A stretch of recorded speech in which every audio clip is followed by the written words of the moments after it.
Hey y'all, Scott here. We're officially 1 year away from next Christmas, which means only one thing: Merry Christmas! And I'm looking to celebrate the only way I know how. Poorly. It's the same story every year. Oh wow, a video game? Fantastic! But how can I convince onlookers that I really mean business? Collector's editions! Because how else will I prove I'm a true fan? By playing the game? Ew! No, obviously, the only way to truly love video games is for them to become a problem. Well, I could move. Now, I've already discussed collector's editions in the past, but you know, the damnedest thing happened.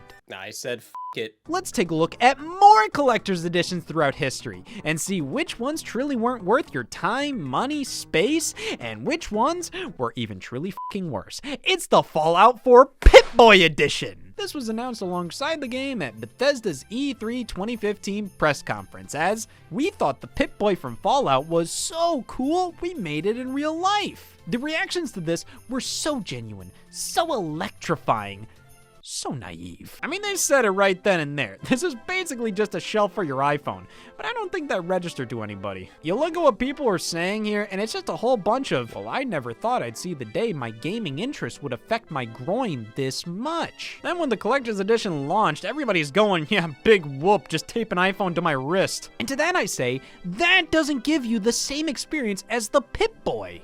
Now it does. For 120 bones, this collector's edition includes the Pip-Boy, Fallout 4, and the concept of matter. The game comes in this steel book, which feels premium, sure, but there isn't anything all too special about it. Same box art as the standard release.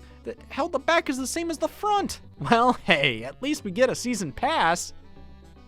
Ad. You know, it would make sense if that was included in the collector's edition, I say as I'm pointed to and laughed at by Bethesda. And they have the gall to list the Pip-Boy instruction manual as a feature. Hell, why not include these ridges too? Yes, it's in that classic Fallout style. Yes, there's some in-universe flavor text, but the bulk of this is genuinely just telling you how to fit certain phones in the Pip-Boy. iPhone 5, huh? Oh, well, how about iPhone 15?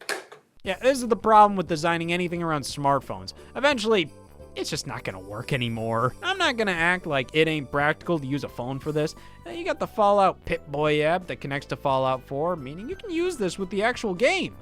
The app. The Pip-Boy app connects to Fallout 4, not the Pip-Boy itself, and the app, it's free for anybody to use. So you're really not missing out on anything here. Hell, I'd say you're better off just not using this thing in general. Do you think this looks like a comfortable way to play Fallout 4? Yeah, the knife in my thigh isn't great, but the Pip-Boy isn't helping. Feels plasticky and cheap as hell. I can appreciate the attention to detail. It's a solid looking replica, and the fact you can wear it is neat. But this is a Party City grade prop, and the fact this edition has to list the manual and Pip-Boy stand as featured inclusions shows there's really not much else here. Honestly, the container's the best part, and I'll give the Pip-Boy edition this. That's a hard genre to impress me in. That's middling. Well, hey, how does it stack up against the next game, Fallout 76? The Power Armor Edition, featuring an actual helmet, which, hey, combining this with the Pip-Boy, I am one public episode away from being labeled a menace. Another steelbook, this time including some DLC, which is a nice upgrade from, nothing. A glow-in-the-dark poster, 24 little toy figures, and a canvas bag. And my God, I know there must be something about this bag because I remember seeing article upon article about this thing years ago. I just never knew why. Oh, it's because in 2018, I actually couldn't read the words, "this bag and sucks." This is not a canvas bag. It is made of nylon, which was done to cut costs on a product that's already selling for $200. Could have charged $250, honestly. I mean, at 200 bones, this already isn't a sound investment. I don't think anybody was buying this at that price because, my God, the value. So at that point, you might as well charge a bit more if it means you can actually fulfill your promise of a cheap-ass bag. Shouldn't have ever described what material the bag would be to begin with. Bethesda could have just said they were including an ass dog bag and we'd be all good. You can't deny that. After so many complaints, they said, okay, we won't give you a canvas bag, but here's $5 in Fallout 76 cash. I can buy a canvas bag for $2! Well, eventually Bethesda conceded and finally committed to sending customers what was initially promised. So, hey, with this collector's edition, you ended up getting 2 bags and a $5 gift card. Damn, see, getting over really pays off. Somebody kill me. The life insurance will make me rich. To be honest, these Fallout ones aren't the worst collector's editions out there. I just think they're painfully underwhelming for what they promise to be. And when you're selling a collector's edition at $200 a pop, there's a certain level of quality that's expected here, and yet it is never met. Marvel vs. Capcom Infinite. For $200, we get 4 statues and a box of Infinity Stones. Ooh! For $200, I can also buy all this other crap. So why buy this collector's edition instead? Well, for starters, we get the game itself in a slipcover and steelbook with DLC included. This should be the standard. I mean, you're spending over twice, quadruple the base price, and they can't even throw in $10, $20, no, even $30 worth of downloadable content? Good on this game, man. Some of the collector's editions that don't include DLC, I feel like they're trying to take advantage of diehard fans with these high prices, rather than actually reward them for their loyalty and give them something worthwhile. This is my worth? It's the Infinity Stones, everybody. Let's put them right next to the image on the back of the box right here. Okay, all right, okay, all right, okay, all right. Notice anything? My money's gone! Okay, sure. They may look like plastic Easter eggs. They may not look anything like the promotional image. They may be false advertising, but damn it, they also suck! The statues are the draw of the package, honestly, but while I think they look decent, there's just this cheap, hollow sensation they give off. Honest to God, if you're willing to spend hundreds because you want something like this, you might as well just get something like this. Because they have to make a profit on this package, including the game and all the other trinkets, you're gonna end up with quality more in line with a premium action figure. Or eggs. Take, for example, God of War Ascension on the PS3. See, more in line with eggs. This retailed for 80 bones, so hey, only $20 more than the base game. What looks better on your shelf? I can't knock on this too much though. I mean, it was only $20 more with the figure plus the steelbook and digital content. Like, you got all future DLC with this thing plus an XP boost for 48 hours in the multiplayer mode. Well, hot damn, that makes this worth it right there, because I derive all my self-worth from God of War Ascension's online multiplayer. This is my worth. The digital soundtrack's pretty tart. I get it. CDs are obsolete, but I'd rather have a physical soundtrack I may barely listen to than digital downloads that hold the same value as something I can look up on YouTube for free. Actually, it doesn't hold that same value because the download code expired. But all in all, I'd say this was a good value. It may not be exciting, but what this is, they can always improve upon things in future releases, especially releases nearly a decade later. Here we have the God of War Ragnarok Collector's Edition from 2022, retailing for, oh boy! These fellas in the 200 plus club always have a lot to prove, so let's see how well it stacks up. We have a steelbook containing... At the very least, they could have included a note. Yeah, this and actually pretty much all of Sony's big PlayStation 5 collector's editions doesn't include a physical game. You get a download code. They still include a steelbook as a joke, and a pretty bad one at that. In hindsight, I also shouldn't have opened up with the joke about whaling. Now, logistically, I understand this is simpler, as this launched on both PS4 and 5. Plus, with PlayStation 5 having the digital-only editions out there, you just make one version for everybody, instead of a separate PS4 release, a PS5 release, a PS5 digital-only release. But at the same time, I'm like, man, if you're a digital-only gamer, why the hell do you want this big-ass thing? Oh, I don't want game discs. Those take up space and they're clunky. Oh, but I'll buy this. The steelbook's inclusion implies to me that they're kind of expecting many collectors will buy this and a normal physical copy of the game. Oh. Well, at 200 big ones without a disc, the rest of the goodies better damn well make up for it. Okay. Dice. Oh man, that's awesome. I actually collect dice. Love the variety now. 2 figure carvings, a replica of Thor's hammer, and a bunch of extra digital garbage. Oh, you bought this for PS5? Here's a theme for your PS4. Thank you for buying a new car.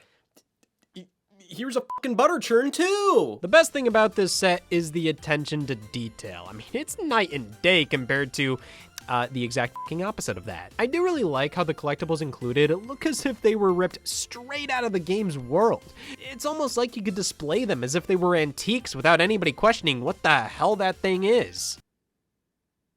But I just can't get over this digital code nonsense. At this point, I'd be happy if they didn't even bother including the game. If this is happiness, I'd hate to see what fucking pissed is. For $200, we get an RC car, an empty steelbook, and this face. There is an argument to be made that this isn't the collector's edition for the game. Rather, it's an RC car toy for collectors themed around the game. So what, this steelbook is just included for shits, giggles? Hell, why not both? Well, the fact the box art is the exact same as the actual game, how it's proudly titled Mass Effect Andromeda Collector's Edition, with the RC car practically being a footnote, the inclusion of a steelbook, all these official websites label it as the game's Collector's Edition. I don't know how else to take this. I'll go with poorly. Well, for 200 big ones, this car better be completely dependent on an iPhone app that isn't available anymore. Yes! This thing is actually pretty big and well put together, even has a video camera on the front. Like, if this included an actual physical controller and the game, damn, it might just crack disappointing. But at this point, you're spending $200 on just an RC car that requires an app to do anything. Like, man, you can get remote control mice for like 10 bucks. Without a functioning app, this is completely useless now. Back in 2017, it was just useless. Same problem I had with the Pip-Boy. Depending on this kind of stuff is a death sentence, but it's obviously easier in the short term to just rely on your phone's pre-existing technology rather than build and include your own. But I mean, look at the Modern Warfare 2 Prestige Edition from back in 2009. Night Vision goggles, plus a Soap McTavish bust to display them on, art book, steel book, download code for the original Call of Duty, plus an actual physical copy of Modern Warfare 2. Oh, that's a nice bonus. All for 150 bones. Like, that's not too bad whatsoever, especially considering the night vision goggles actually work. Lots of the Call of Duty Collector's Editions include something cool like this. A drone with Black Ops 2, a mini fridge with Black Ops 3, Black Ops 1 included an RC car with video camera and a remote control for $150. Ain't that precious? But normally, they would offer a slimmed down, cheaper special edition for those who give a but like, not like that. Here we have the Call of Duty Ghosts Hardened Edition, featuring a steelbook, all the DLC, plus some other digital trinkets, and a bracelet. Finally, something to cover my oddly Call of Duty Ghost bracelet-shaped birthmark. All for $120. I mean, sure, the season pass alone is 50 bucks, so I mean, it's worth it, but is this really something I can put on my shelf and go, that's my pride and joy? Because there's only so many things I can say that about. Such a big-ass box, too, for such few inclusions. This could have easily been a third the size, but nah, the bracelets box needs to be as large as can be. But I mean, why stop there? Could have put it in something bigger because, oh, it's so special. Wow, Fire Emblem Shadow Dragon and the Blade of Light 30th Anniversary Edition?